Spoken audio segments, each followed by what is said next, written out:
సుమన్ టీవీలో మీ business promotions కోసం ఈ కింది నెంబర్ను సంప్రదించగలరు.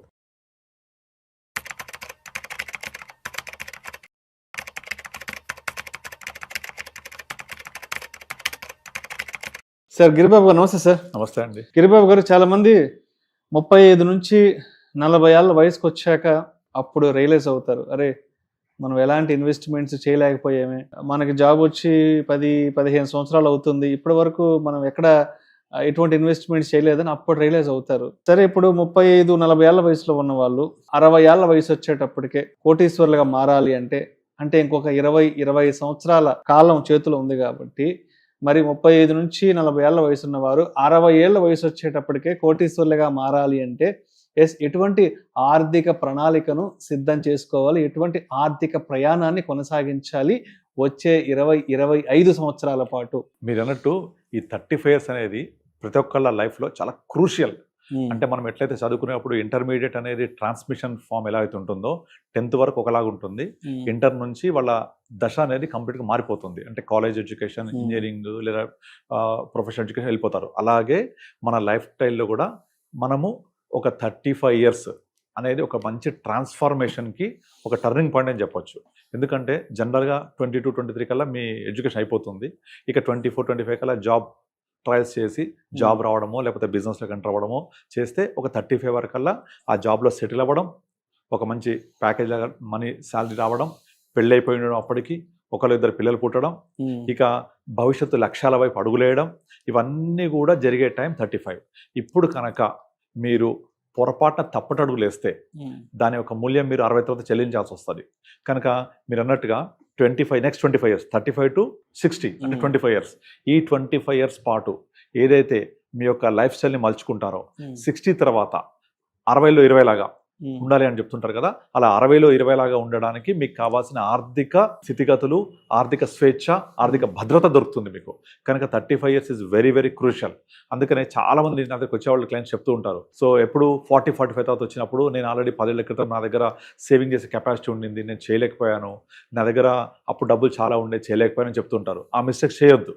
ఎట్టి పరిస్థితుల్లో మీరు 35 వరకల్లా మీ ఏజ్, మీ యొక్క ఎనర్జీ లెవెల్స్ చాలా హై ఉంటాయి కాబట్టి మీ రిస్క్ సామర్థ్యం కూడా చాలా ఎక్కువ ఉంటుంది. కనుక మీకు వారన్ బఫెట్ ఒక సూత్రం చెప్తూ ఉంటాడు, ఇన్కమ్ మైనస్ ఎక్స్పెన్సెస్ సేవింగ్స్ కాదు, ఇన్కమ్ మైనస్ సేవింగ్స్ ఎక్స్పెన్స్ చేయండి అని. అంటే ఆ సేవింగ్స్ చేసేటప్పుడు ఇన్కమ్ జనరేట్ అయితే అవుతుందో, అంటే శాలరీ రూపంలో కావచ్చు, బిజినెస్ రూపంలో కావచ్చు, దాంట్లోంచి అన్ని ఖర్చులు పోయిన తర్వాత సేవ్ చేసే బదులు సేవింగ్ చేశాక ఖర్చులు పెట్టండి. అంటే చిన్న మార్పు చేయాలి మన ఆర్థిక సూత్రంలో, ఆర్థిక ప్రణాళికలో. ఆ ఒక చిన్న మార్పు చేశారంటే మీ లైఫ్ మొత్తం కంప్లీట్గా సెట్ అయిపోతుంది, మారిపోతుంది. సో మీ ఇన్కంలో నుంచి సేవింగ్స్ పోవాలి. ఈ సేవింగ్స్ ఎందుకు చేయాలి అంటే, నాకు భవిష్యత్తు ప్రణాళికలు ఏమున్నాయి, మా పిల్లల ఎడ్యుకేషన్, పిల్లల మ్యారేజు, ఇల్లు కొనుక్కోవాలి, కారు, లేకపోతే వెకేషను, లేకపోతే నాకు రిటైర్మెంట్ ప్లానింగ్, ఇవన్నిటికీ సరిపడా కార్పస్ ఎంత కావాలి, ఈ కార్పస్ ఎలా జనరేట్ అవ్వాలి, ఎంత ఇన్వెస్ట్ చేయాలి, నాకు వచ్చే ఇన్కమ్ ఎంత, ఇవన్నీ ప్లాన్ చేసుకొని మీరు 60 కోసం ప్లాన్ చేసుకొని 35లో స్టార్ట్ చేసేస్తే రిమైనింగ్ ఎవ్రీ మంత్ ఖర్చు పెట్టుకుంటూ వెళ్ళిపోండి. అలా ఖర్చు పెట్టుకుంటా వెళ్తే ఆటోమేటిక్గా మీ యొక్క ఫ్యూచర్ లక్ష్యాలు ఎప్పుడైతే మనకు కనపడుతుంటాయో క్లియర్గా, ఎస్ నేను 60కి వెళ్ళేప్పటికి నా దగ్గర ఇంత డబ్బులు ఉంటున్నాయి, మా అబ్బాయి ఎడ్యుకేషన్ పలానా ఏజ్లో పలానా ఇయర్లో వస్తుంది, ఎస్ దానికి బడ్జెట్ ఉంది, మా అమ్మాయి పెళ్లి లేదా ఇంకో అబ్బాయి పెళ్లి లేదా నా వెకేషన్, కారు, ఇల్లు పలానా ఇయర్లో నేను అచీవ్ అవబోతున్నాను, అప్పటి వరకల్లా నేను ఇంత ఇన్వెస్ట్ చేస్తున్నాను, ఇంత డబ్బులు వస్తున్నాయి అని ఇంకా ప్లాన్ చేసుకోండి. మీకు ఒక క్లారిటీ ఉంటే అసలు ఇబ్బందే ఉండదు. నార్మల్గా ఇదంతా ఎప్పుడు చేయాలి, మనము 35 ఎప్పుడు చేయాలి. అందుకని మీరు అన్నట్టు 35 years is very very crucial. Risk తీసుకోగలము, మన దగ్గర డబ్బులు ఎక్కువ ఉండే టైము అండ్ సరిపడా టైం కూడా ఉంటుంది. 35 to 60 25 ఇయర్స్ టైం ఉంటుంది. సో అన్ని విధాలుగా ప్రాపర్గా ప్లాన్ చేయాలి అంటే 35 years is the crucial age. ఇంకొకటి ఏంటంటే, చాలా మంది చేసే మిస్టేక్ ఏంటంటే, ఈ 35 ఇయర్స్ అప్పుడు నేను రిస్క్ తీసుకోగలను కదా అని చెప్పేసి విపరీతంగా రిస్క్ తీసేసుకోవాలి అని చెప్పేసి crypto currency, F&O trading, futures and options, ఇలాంటి వాటిలలో క్విక్ మనీ కోసం ట్రై చేస్తుంటారు. అది ఎప్పటికీ రాదు. క్విక్ మనీ అసలు జరగదు, పాసిబుల్ అవ్వదు కూడా. So crypto currency, F&O, futures and options, friends tips ఇచ్చారు, లేకపోతే ఇన్స్టాగ్రామ్లో టిప్స్ వచ్చాయి, వాట్సాప్ టిప్స్ వచ్చాయని కనుక తీసుకుంటే డెఫినెట్లీ మీరు మీ గోయి మీరు రోవుకున్నట్టే. ఎందుకంటే ఇలా ట్రేడింగ్ అనేది ఓన్లీ షార్ట్ టర్మ్ మనకు రిటర్న్స్ ఇస్తా తప్ప లాంగ్ టర్మ్ వెల్త్ క్రియేట్ చేయలేదు. మీకు పవర్ ఆఫ్ కాంపౌండింగ్ అనేది 8th వండర్ ఆఫ్ వరల్డ్. ఈ పవర్ ఆఫ్ కాంపౌండింగ్ అందరూ వాళ్ళ గ్రోత్ కోసం కాకుండా ఇప్పుడు ఫర్ ఎగ్జాంపుల్ ఇప్పుడు క్రెడిట్ కార్డ్ బిల్స్ ఉంటాయి. ఆ క్రెడిట్ కార్డ్ బిల్ కనుక మీరు every month only minimum bill కట్టుకుంటూ పోయారనుకోండి, మీ బిల్లు ₹1,00,000 ఉంది, ఎవ్రీ మంత్ కేవలం మినిమం బిల్లే కడుతుండ్రు. ఎప్పుడో తెలుసా మీ క్రెడిట్ కార్డు మొత్తం క్లియర్ అవ్వాలంటే 6 ఏళ్ళు పడుతుంది. ఓన్లీ మినిమం అమౌంట్ కట్టుకుంటూ వెళ్తే మీ క్రెడిట్ కార్డ్ బిల్లు మొత్తం ₹1,00,000 తీరాలంటే 6 సంవత్సరాలు పడుతుంది. అంటే మీకు చక్రవడ్డీ అంత భయంకరంగా తినేస్తుంటుంది. అందులో ఈ చక్రవడ్డీ తినేస్తుంది కాబట్టి మనం కడుతున్నాం వాడికి. దీన్ని రివర్స్గా యూజ్ చేసుకోండి. ఆ చక్రవడ్డీ మనకు లాభం కలగాలి అంటే ఇన్వెస్ట్ చేయాలి మనం. Simple. So power of compounding, 8th wonder of world. ఇది జరగాలి అంటే మీరు సేవ్ చేసుకుంటూ వెళ్ళండి. ఆ చక్రవడ్డీ మనం కట్టడం కాదు, మనకు తిరిగి వస్తుంది అదంతా.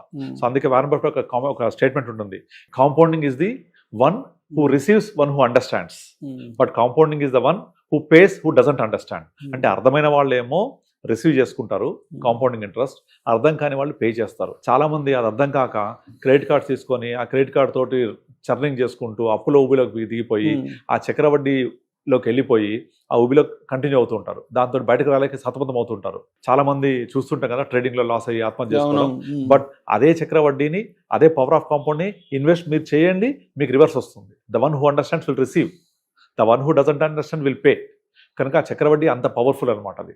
సో ఆ విధంగా 35 ఇయర్స్లో ఉన్నప్పుడు మీరు ప్రాపర్గా ప్లాన్ చేసుకోవాలి. వీటిలో ముఖ్యంగా 3 ఇంపార్టెంట్ పాయింట్స్ ఉంటాయి. ఒకటి, first of all term insurance తీసుకోవాలి 35 లోపలే. ఎందుకు టర్మ్ ఇన్సూరెన్స్ తీసుకుంటే మీకు రేపు పొద్దున 60, 65, 70 వరకు మనము ఏదైనా జరగాలనేది కుటుంబానికి ఒక ఆర్థిక భద్రత ఇస్తుంది. 35 లోపల తీసుకుంటే మీకు ప్రీమియం తక్కువ ఉంటుంది, సేమ్ ప్రీమియం కంటిన్యూ అవుతుంది.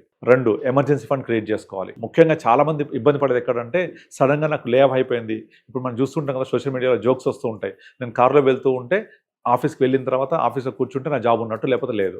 రోజు చూస్తూనే ఉంటాం. మీ ఎక్కడ వర్క్ చేస్తున్నారంటే, ఇవాళ నేను పలానా కంపెనీలో ఉన్నా, ఇవాళ రేపు ఎక్కడ ఉంటానో తెలియదు, ఉంటానో లేదో తెలియదు, అంత లే ఆఫ్స్ అవుతూ ఉంటాయి, ముఖ్యంగా ఐటీ సెక్టార్లో.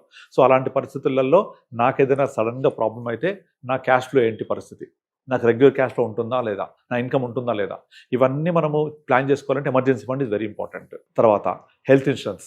హెల్త్ ఇన్సూరెన్స్ ఏం చేస్తుంది అంటే, మన దగ్గర డబ్బులు లేకపోతే సంపాదించిన సేవింగ్స్ అన్నీ వెళ్ళిపోతాయి దానికే. కనుక ఖచ్చితంగా ఒక యాంపుల్ హెల్త్ ఇన్సూరెన్స్ ఉండాలి. అంటే not less than 1 crore. 1 crore health policy అంటే పెద్ద ఖర్చేం కాదు ఈ రోజుల్లో. సో కనుక ఖచ్చితంగా ప్రతి ఒక్కళ్ళు కుటుంబానికి ఆర్థిక భద్రత ఉండడం కోసం 2 నుంచి 3 కోట్ల టర్మ్ ఇన్సూరెన్స్, 1 కోటి రూపాయలు తగ్గకుండా హెల్త్ ఇన్సూరెన్స్, ఎమర్జెన్సీ ఫండ్, ఈ 3 ఉన్నాయనుకోండి, ఒకసారి గుండె మీద చేసుకోండి, మీకు ఎంత భద్రత అనిపిస్తుందో. ఎస్, నా జాబ్ పోతే కూడా ఒక 6 months లేక 1 year సరిపడా డబ్బులు ఉన్నాయి నా దగ్గర, నేను బ్రతకగలను, నా కుటుంబానికి సంబంధించిన అన్ని ఖర్చులు తీర్చుకోగలను, ఈఎంఐ కట్టగలను, ఇబ్బంది లేదు. Yes, that is done. ఏదైనా నేను లేకపోతే మా కుటుంబం ఇబ్బంది పడకుండా, రోడ్డున పడకుండా టర్మ్ ఇన్సూరెన్స్ ఉంది. ఎస్, ఏదైనా అనారోగ్యం అయితే కుటుంబంలో హెల్త్ ఇన్సూరెన్స్ ఉంది.